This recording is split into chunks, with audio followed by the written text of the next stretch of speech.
Good evening, everyone. Today we are going on a class field trip. According to Jensen and Dabney, as referenced in our tape book, a well-planned field trip enables students to apply theory and knowledge. Are we ready? Here we go.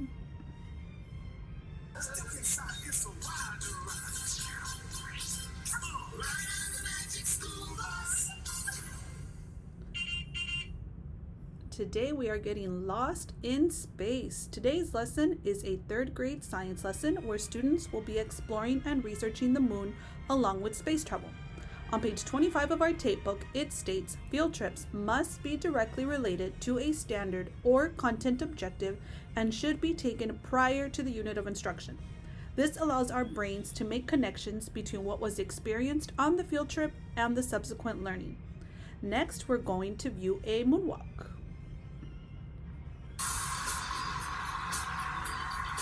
Not that type of moonwalk, just kidding. This kind. We are viewing NASA astronauts at work live on the International Space Station. We get to see the Earth, Moon, and stars from an astronaut's actual point of view. Virtual field trips seem to be even more appropriate, taking into considerations the world around us. Virtual field trips enable participants to go on any type of field trip anywhere in the entire world or even the universe without having to leave the classroom or, the best part, having to pay for any of the travel. Another field trip we could have is to have a class guest. When guests are invited to come and speak, they provide links between the content and real-world application. Lucky enough, today we do have a class guest. We have astronaut Shel Lindgren. He will be answering some questions we were able to email him. Astronaut Lindgren, can you please introduce yourself?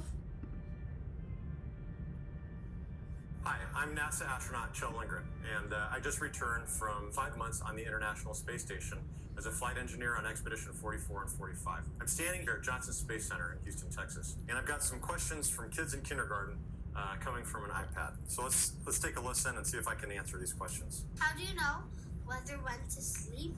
Because you don't know when it's night or daytime. Because you're not on the Earth. Well, that's a great question. You know, when we're in orbit, we're actually going around the Earth every 90 minutes. So we see 16 sunrises and sunsets. So our clock on the International Space Station is actually synchronized with Greenwich Mean Time. And we have a schedule that tells us at 6 o'clock in the morning it's time to get up and when it's time to go to sleep.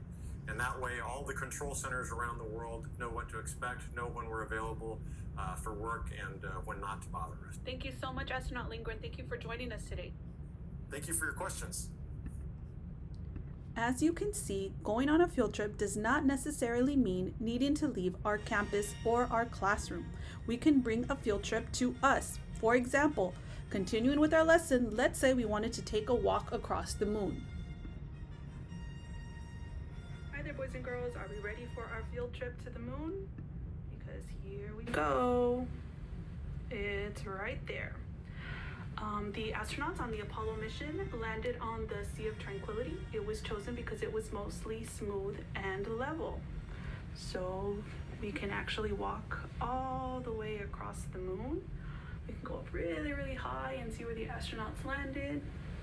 We can get really close, take a look at all those craters on the moon. Field trips provide real-life experiences or virtual experiences for students in which they may not otherwise become familiar with.